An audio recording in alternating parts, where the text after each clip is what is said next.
ప్రభు అయిన యేసుక్రీస్తు నామములో ఇక్కడ చేరవచ్చిన బిడ్డలందరికీ, అదేవిధంగా సంఘ కాపరికి కాపరవస్ గారికి అందరికీ నా హృదయపూర్వక ధన్యవాదాలు.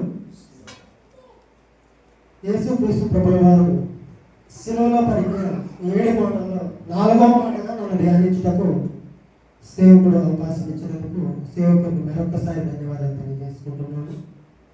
4వ మాటగా, నా దేవా నా దేవా నన్నేల చేయి విడిచితివి అని యేసుక్రీస్తు ప్రభుల వారు బిగ్గరగా కేక వేసింది. అది అరామిక్ భాషలో యేసుక్రీస్తు ప్రభుల వారు ఏలి ఏలి లామా సబక్తాని అని పలికినాడు. దానికి అక్కడ ఉంటున్న ప్రజలు ఏమన్నారంటే ఏలి అని పిలుస్తున్నాడు అని అక్కడ ఉన్న వాళ్ళందరూ ఎగతాళిగా మాట్లాడారట. ఏలి ఏలి అంటే అదొక నాటు భాష అన్నమాట. ఏది మనకి ఇక్కడ తెలంగాణకి మనకి ఎంత వ్యత్యాసం ఉందో, గుంటూరు సైడ్కి మనకి చాలా వ్యత్యాసం ఉంది. తెలుగే వాళ్ళు మాట్లాడే తెలుగే, మనము మాట్లాడే తెలుగే. కాకపోతే వాళ్ళ భాషకి మన భాషకి తెలుగు అనేటట్టే ఉండదన్నమాట. లాంగ్వేజ్ చేంజ్ అయిపోతుంది పూర్తి. ఆ విధంగా దాన్ని అరామిక్ భాష అంటారంట. ఆ భాషలో ఏలి ఏలి లాభా సమర్థామి అంటే నా దేవా నన్నేలా చేయి విడిచింది అన్నమాట. ఆ మాటని మనం వాక్యపరంగా బైబిల్ పరిశుద్ధ గ్రంథంలో తీసుకుంటే మత్తయి 27వ అధ్యాయము 45వ వచనము 46వ వచనం ఒకసారి చదువుకున్నామండి. అప్పుడు ఇంచుమించు మధ్యాహ్నము 3 గంటల సమయం. 3 గంటల సమయం అంటే ఎలా ఉంటుంది?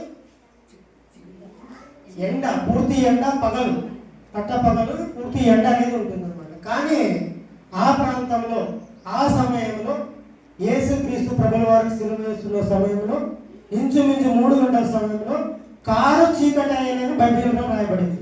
చీకటి. ఆ చీకటిలో ఆ ప్రజలకు వినపడాలనే ఉద్దేశంతోనో ఏదో తెలియదు కానీ దేవుడు బిగ్గరగా కేక వేసినాడట. బిగ్గరగా కేక వేసినాడు. అది కూడా వాళ్ళు గుర్తించలేకపోయారనమాట. అయినా పట్టపగులు ఏంది చీకటి కావడం అనేది వాళ్ళు ఆలోచించుకోకుండా అప్పటికి కూడా ఆయన ఎగతాళి చేస్తూనే ఉన్నారు అక్కడ ఉన్న సైనికులు. నువ్వు దేవుని కుమారుడవా అని ఆయన దాంతో పొడచడము, ఆ విధంగా ఆయన దొంగలకు సైతం క్షమించినా కానీ వాళ్ళు అర్థం చేసుకోలేకపోయారు అనమాట. అటువంటి దేవుని వాళ్ళు అప్పటికి కూడా ఎగతాళి చేస్తూనే వస్తున్నారు. అందువల్ల అది దేవుని మహిమ అనేది వాళ్ళు తెలుసుకోలేక ఆ విధంగా ఆయన ఎగతాళి చేశారనమాట. ఆ విధంగా మనం కూడా ఎన్నోసార్లు దేవుణ్ణి ఎగతాళి చేస్తుంటాం. ఆ విధంగా మనం ఎగతాళి చేసిన దానికి మనం ఎన్నోసార్లు పశ్చాత్తపడి ఉంటాము. కాకపోతే ఆ పశ్చాత్తపడిన దానికి దేవుడు ఆ సమయంలో దేవుడు ఏ విధంగా అయితే వేదనతో ఉన్నాడో ఆ వేదన మనం భరించలేమన్నమాట. ఆ విధంగా కొన్ని సందర్భాల్లో దేవుడు అనేది మనకి తోడు అనేది లేకపోతే ఎట్లుంటుంది అనేది బైబిల్ పరంగా చూసుకున్నట్లయితే మనం ఉదాహరణకి ఆయన సంసోను తీసుకోవచ్చు. సంసోన్ని దేవుడు తోడున్నంత వరకు ఫిలిస్తీన్లు 1000 మంది వచ్చినా కానీ ఒక్కసారి గాడిద దవడతో 1000 మందిని వధించను రాయబడింది. ఆ విధంగా దేవుడి తోడు అనేది ఉంటే 1000 మందిని వధించవచ్చు. అదే దేవుడు తోడు లేకపోతే సంసోను ఏమైపోయాడు? కన్నుగుడ్లు పీకేసి ఒక స్త్రీ వేష చేతిలో పడి ఆ విధంగా తయారైపోయాడు. కన్నుగుడ్లు పీకేసి గానుగు తిప్పవలసిన పరిస్థితి. అంత బలాఢ్యుడు కూడా ఆ పరిస్థితికి చేరుకోవాల్సి వచ్చింది. దేవుడు తోడు లేకపోతే ఎలా ఉంటుంది, దేవుడు తోడు ఉంటే అలా ఉంటుంది అనమాట. అదేవిధంగా మనం ఇంకొకరిని చూసుకున్నట్టే దానియేలుని తీసుకోవచ్చు.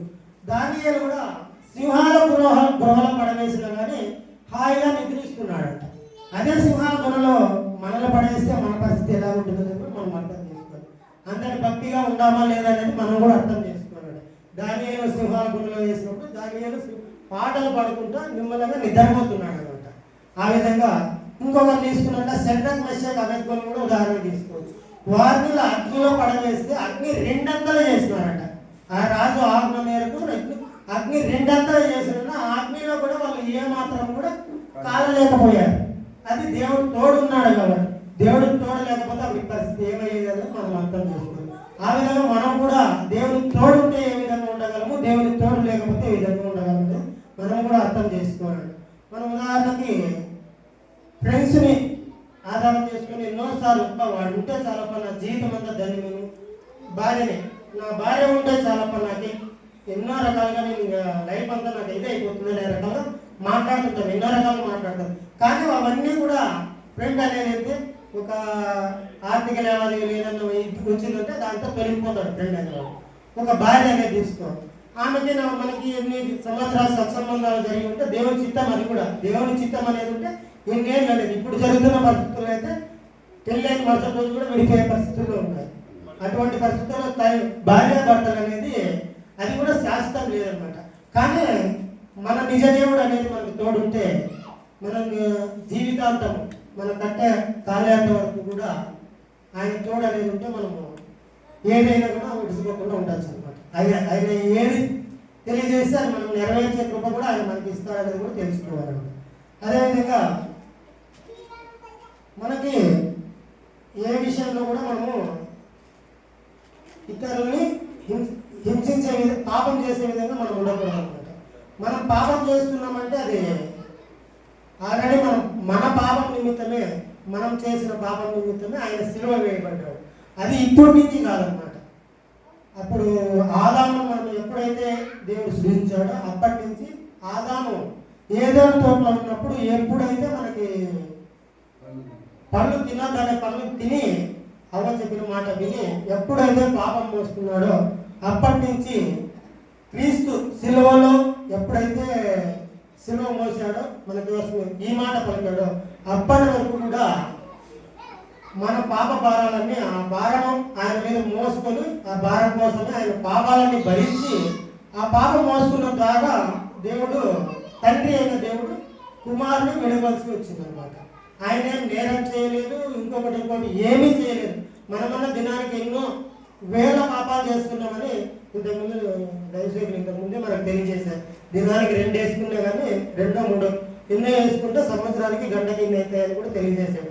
ఆ విధంగా మనము ఎన్నో వేల తప్పులు దినానికే చేసుకుంటాం. అటువంటిది ఏ తప్పు చేయలేదు, సిలువ మనకు అప్పగించే వరకు కూడా ఎటువంటి తప్పిదము కూడా చేయకున్నప్పటికీ కూడా ఆయన సిలువ మరణం మోసాడు. సిలువ మరణం మోసి మన కోసము ప్రాణం విడిచి తిరిగి లేచాడు. అది ఎందు నిమిత్తము? మన పాపముల నిమిత్తము, మనం చేస్తున్న అపరాధముల నిమిత్తము. వాటి కోసం ఆయన అన్ని బాధలు అన్ని వేదనలు అనుభవించాల్సి వచ్చిందనమాట. అంతేకాకుండా అది నెరవేర్పు అనేది అది ఎప్పుడు చెప్పాడంటే అంతకుముందే దావీదు కీర్తన 22:1 ఒకసారి చదువుకుందాం ఒకసారి.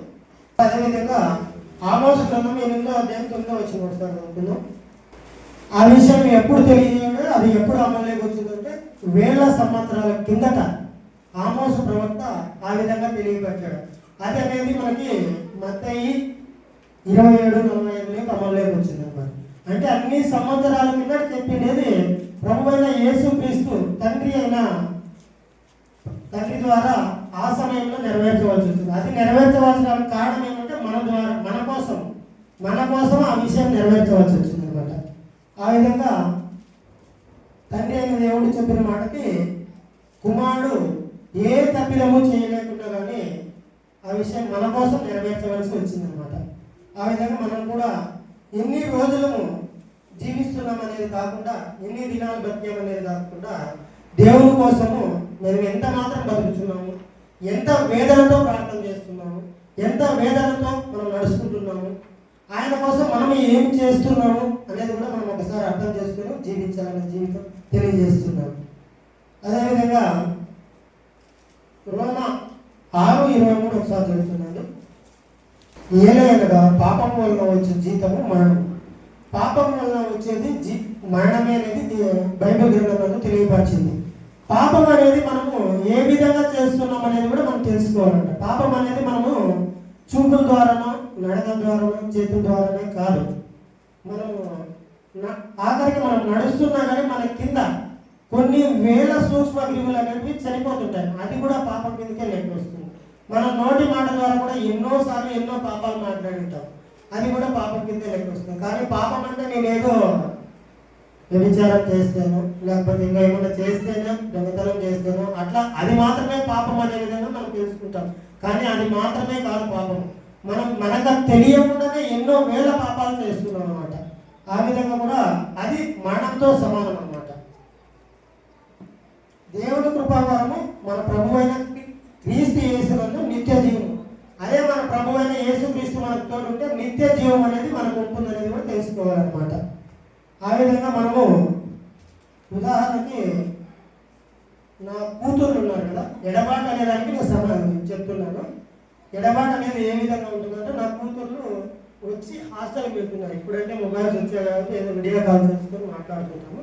కానీ అప్పుడైతే చిన్న అమ్మాయి మాకు ఎక్కువైతే ఇబ్బంది ఏడిపించే దాంట్లో అట్లా దాంట్లో చేసింది. ఆ అమ్మాయి ఎప్పుడు మేము పంపించాలనుకున్నా కానీ ఆ అమ్మాయి పోయిన మరుసటి రోజు వరకు కూడా మాకు ఆ రోజంతా కూడా మనం అన్నం తినే పరిస్థితి కూడా రాలేకపోతుంటాం. ఎందుకంటే ఆ కొద్దిసేపు అయినా కానీ మనం ఎడబాటు ఉండలేకపోతున్నాం అనమాట. వాళ్ళు ఎట్లుంటారో కానీ మనకు తెలుసు ఆ ఉండే పరిస్థితి. మనకి ఈడ ఉండేటైతే కన్నా ఒక్క రోజు ఆమె పోయిన గడియ నుంచి మనకు మళ్ళా తిరిగి వచ్చే వరకు కూడా అదొక బీచ్ అనేది ఉంటాడు అనమాట. ఆడపిల్ల అనే విషయం కాదు, మగపిల్ల అనే విషయం కాదు. ఎప్పుడన్నా కానీ పిల్లల్ని మనం ఎడబాటు చేసుకున్నప్పుడు ఏ విధంగా ఉంటుందంటే చాలా ఆందోళనకరంగా ఉంటుంది అనమాట. దానికి తోడు ఆ అమ్మాయి, చిన్న అమ్మాయి అలిష వచ్చేసి ఎక్కువ గారాబంతో ఎక్కువ ఇది చేస్తుంది అనమాట, ఏడిపిస్తుండేది అనమాట. ఆ విషయంతో మాకు ఇంకా వేదన అనమాట, అంత వేదన పడుతుంటుంది అనమాట. ఆ విషయంలో తండ్రి అంటే తిరిగి వస్తానే మాకు తెలుసు ఈ విషయం, కానీ కుమారుడు తిరిగి రాడనే తెలిసి కూడా ఆయన ప్రభు అయిన క్రీస్తు మన కొరకు తండ్రి కుమారుడిని మన కోసము అప్పగించాడు అనమాట. ఏ సమయంలో అప్పగించాడు? మన పాపముల నిమిత్తమైన ఆయన అప్పగించాడు. ఆ విధంగా దేవుడు ఈ చిన్ని వాక్యము చెప్పుకుంటూ నాకు అవకాశం ఇచ్చినందుకు మరొకసారి దేవసేవకు ధన్యవాదాలు చెప్పుకుంటూ దేవుని వందనాలు చెల్లిస్తున్నాను.